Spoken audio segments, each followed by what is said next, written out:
तो जय हिंद आप सभी को, जय श्री राधे राधे। तो जैसा कि मालूम हम लोग का साउथ इंडियन का हिस्ट्री का क्लास चला है और आज हम लोग का जो कि 58 क्लास, ठीक है। और आज हम लोग फिर से पढ़ने वाले हैं पाल वंश के बारे में।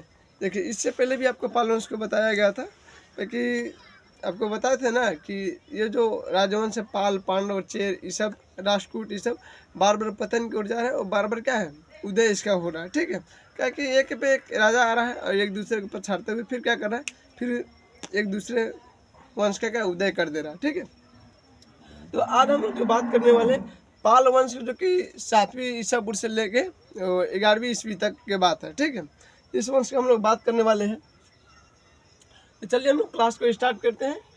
और आपको बता देना चाहता हूं कि आप किसी भी कंपटीशन की तैयारी करें तो हमारे डीजेस एजुकेशन द्वारा फ्री आपको जीके, जिस वर्ल्ड मैप, इंडियन मैप की क्लास आप ले सकते हैं, ठीक है। तो आप देखिए कि पाल वंश के जो कि शासक बौद्ध धर्म के जो ब्रजयान शाखा थे उनके अनुयायी थे, ठीक है। क्या कहते हैं, जो पाल वंश के जो शासक आप जानते हैं, उन्होंने बौद्ध धर्म के क्या है, ब्रजयान एक शाखा, आपको हीनयान, महायान, फिर आगे जाके ये सब टूटते जाते हैं, विभाजित होते जाते हैं। तो इसमें देखिएगा ब्रजयान शाखा है, उनके अनुयायी थे। पाल वंश के तो देखिएगा बिहार और बंगाल के क्षेत्र में अपना क्या अधिपति इन्होंने क्या क्या स्थापित किया था। इस वंश की जो कि राजधानी आपको देखिएगा मुंगेर मिलेगा, ठीक है। पाल वंश की जो कि इस राजवंश की बात कर रहे हैं तो इसका राजधानी आपको मुंगेर मिलेगा। कहाँ मिलेगा? मुंगेर, ठीक है। इस वंश के जो कि संस्थापक कहे जाते हैं उन्हें गोपाल कहते हैं। जो पाल वंश के जो संस्थापक है ना, फर्स्ट राजा कह लीजिए, ये संस्थापक कह लीजिए, इस वंश का जो कि नींव डालने वाले, उनका नाम गोपाल है। क्या है? गोपाल, ठीक है। इसलिए देखिए ना, पाल गोपाल, पाल गोपाल, यानी इसमें सिर्फ इसका गो हटा के सीधा पाल वंश कह दिया, ठीक है। इन्होंने बिहार शरीफ में जो कि एक ओंतनपुरी विश्वविद्यालय का उन्होंने क्या किया, स्थापना किया है। क्या? ओंतनपुरी विश्वविद्यालय का जो कि गोपाल ने क्या किया था, बिहार शरीफ में स्थापना किया था। ओंतनपुरी विश्वविद्यालय का देखिए स्थापना किया। इसका जो अगला जो शासक आता है पाल वंश का, वो आते हैं धर्मपाल। कौन आता है? धर्मपाल आते हैं अगला शासक, यानी गोपाल के बाद जो नेक्स्ट जो राजा होते हैं एक किंग, उसे हम धर्मपाल कहते हैं, ठीक है। इसने देखिए कन्नौज पर अधिकार किया था, यानी आक्रमण किए थे। और उसी समय 100 वर्ष के जो त्रिपक्षीय युद्ध इसके पहले वाले क्लास में बताए थे, जिसमें पाल, राष्ट्रकूट, चेर, सारे क्या थे, सारे राजाओं ने क्या था, इस पर लड़ा था। जैसे समझ कि वर्ल्ड वार आप देखे थे ना कि 1939 में जो वर्ल्ड वार हुआ था, जैसे 1945 तक चला था, फिर 90 समझ कि 14 से चालू होकर 18 से चला था। तो उसी तरह का आप समझिए कि 100 वर्ष तक का था ये त्रिपक्षीय युद्ध चला था, जिसमें राष्ट्रकूट, नरेश, चेर, चाल, पांड, मैंने टोटल थे इसमें, पाल, सब एकदम खतरनाक तरीके से 100 वर्ष तक क्या होता युद्ध चला था, जो इसी कन्नौज के लिए संघर्ष में भाग लिया, किंतु इनकी जो कि पराजय हुई थी। कहते पाल वंश की क्या था बाबू, पराजय हुआ था। और सबसे बेसी जो नुकसान कह लीजिए कि घटा, सबसे ज़्यादा, जैसे कि आपको हम सेकेंड वर्ल्ड वॉर में बताए थे कि सबसे ज़्यादा जो घाटा सहना पड़ा था वो जर्मनी को सहना पड़ा, क्योंकि हिटलर की मृत्यु हो गया था। और हिटलर की मृत्यु होने के बाद जर्मनी पर इतना ना पूरा विश्व के जो कि देशों ने, जाति का ब्रिटेन और अमेरिका ने इतना ना उस पर कर्ज लाद दिया कि जो जर्मनी का जो कि कोयला हो, जो भी खदान हो, खनन चीज़ हो, उस सब कौन ले जाएगा, ब्रिटेन ये सब ले जाता था। वो जर्मनी जो आर्मी नहीं रख सकता था खुद का, नेवी, एयरफोर्स कुछ नहीं रख सकता था। इसी तरह देखिएगा कि पाल वंश का उस समय सबसे बेसी घाटा सहना पड़ा था, ठीक है। जो कि पाल वंश के जो घाटा होने से इसकी क्या होती, आर्थिक स्थिति यानी विकास के जो कि रथ क्या था, रुक गया था। विकास रथ जानते हैं, विकास रथ वो पूरा रुक गया था, ठीक है।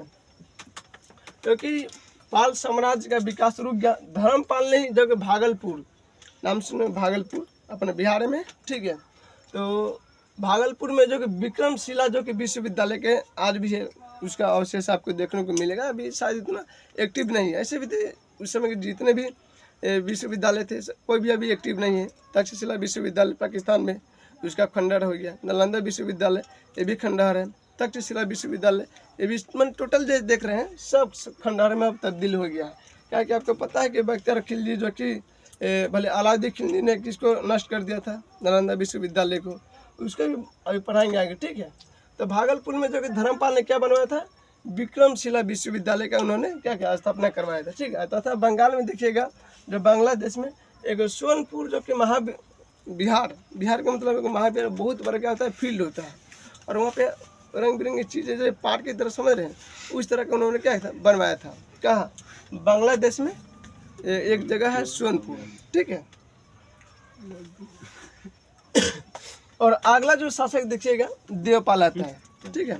धर्मपाल का जो कि अगला जो शासक आता है धर्मपाल बनता है, ठीक है। तो इसी ने जो कि राजधानी मुंगेर को बनाया था, और इसके दरबार में अरब यात्री जो कि सुलेमान, कहाँ के थे, अरब के रहने वाले थे सुलेमान, जो कि इनके दरबार में आए थे, ये आप देखिएगा देवपाल के दरबार में आया था। इसने बंगाल को रूमा, ठीक है, क्या रूमा शब्द का प्रयोग किया है, जो कि अरब यात्री थे, अरबी में जो कुछ बात बोलेंगे अरबी में बोलेंगे, तो उन्होंने क्या रूमा शब्द का क्या प्रयोग किया है बंगाल के लिए। और देखिएगा इस वंश का जो कि अगला जो शासक आता है माहीपाल आता है। कौन आता है, अब जो देखिएगा पाल वंश का जो कि अगला जो शासक आता है माहीपाल आता है, ठीक है। माहीपाल ने पाल वंश का जो कि विकास पुनः शुरू किया था। तो क्या देखिएगा धर्मपाल के त्रिपक्षीय युद्ध हुआ था, और इसमें बहुत बुरी तरह पराजय होने के कारण पाल वंश क्या हुआ था, विकास के रथ रुक गया था। लेकिन जब माहीपाल आया तो पुनः क्या विकास की गति को क्या इसको प्रदान किया इस पाल वंश का, ठीक है। तो पुनः पाल वंश का विकास का उन्होंने शुरू किया, जिस कारण इसे पाल वंश का जो द्वितीय संस्थापक कहा जाता है। फर्स्ट अगर पूछेगा कि फर्स्ट पाल वंश के संस्थापक कौन थे, तो गोपाल। अगर द्वितीय पूछेगा तो आपको माहीपाल बताना होगा, ठीक है। तो द्वितीय जो संस्थापक है माहीपाल कहे जाते हैं। इसने अति जो कि दीपकर, ठीक है, नामक जो कि बौद्ध भिक्षुओं के नेतृत्व में एक दूत मंडल जो कि तिब्बत में उन्होंने क्या कहते भेजे थे। जो माहीपाल जो थे, एक थे बौद्ध भिक्षु जिनका नाम था अति दीपकर, ठीक है, बौद्ध भिक्षु का नाम है अति दीपकर। उनके ही नियंत्रण एक मंडल उन्होंने भेजा था, कहाँ, तिब्बत में, ठीक है, जहाँ के ब्रजयान शाखा के प्रचार के लिए। जैसे कि आप देखिएगा कि अशोक जो अपना मगध के सम्राट है, वो अपने पुत्री जो कि संघमित्रा के साथ, वो अपने बेटे के साथ कहाँ भेजे थे, श्रीलंका भेजे थे बौद्ध धर्म के प्रचार के लिए। ठीक उसी तरह माहीपाल ने अपने जो मंत्रीगण थे उसमें जो कुछ लोगों के लिए एक मंदिर अति बनाए कमेटी, और जो कि बौद्ध भिक्षु दीपक पाल के साथ कहाँ भेजे, उन्होंने तिब्बत के लिए क्या किया, रवाना किए। और वहाँ पे जाके ब्रजयान शाखा जो कि हीनयान का एक शाखा है, आपको बताए थे कि जब राष्ट्रकूट नरेश क्या करते, जब कौन है तो देखिए कि राष्ट्रकूट नरेश के बाद जो आगे जाके धीरे धीरे क्या होता है, हीनयान महायान, राष्ट्रकूट नरेश भी क्या था, हीनयान के मानने वाले थे। तो इसी शाखा में क्या देखिएगा, ब्रजयान है, क्या है, ब्रजयान शाखा देखिएगा, ठीक है, पीछे जो कि प्रचार के लिए भेजा था। इसी के देखिए काल में चोल शासक राजेंद्र चोल, क्या है, चोल जो शासक थे राजेंद्र चोल, उनको बताते कि बहुत क्या थे, प्रतापी शासक हुए राजेंद्र चोल, जिनका आप इतना तक बताए, ठीक है, इतना राजा का नाम बताए। उसमें किसी राजा के पहले क्या था कि नेवी, यानी कह लीजिए जैसे अब इंडियन नेवी देखे ना, उस तरह किसी राजा के पहले इंडियन माने नेवी नहीं था।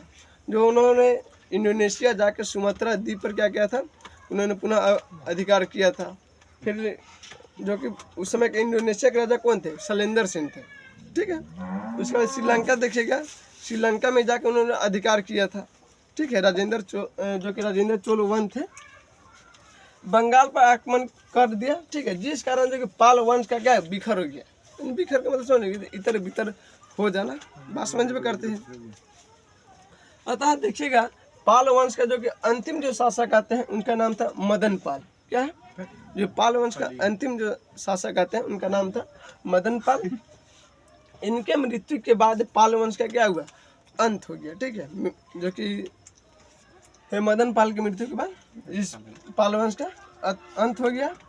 और इस पाल वंश के संस्थापक जो कि स्थान पर बंगाल में क्षेत्र में देखो सेन वंश का क्या उदय हुआ था। अब हम लोग नेक्स्ट क्लास में जो पढ़ने वाले सेन वंश के बारे में पढ़ेंगे, ठीक है।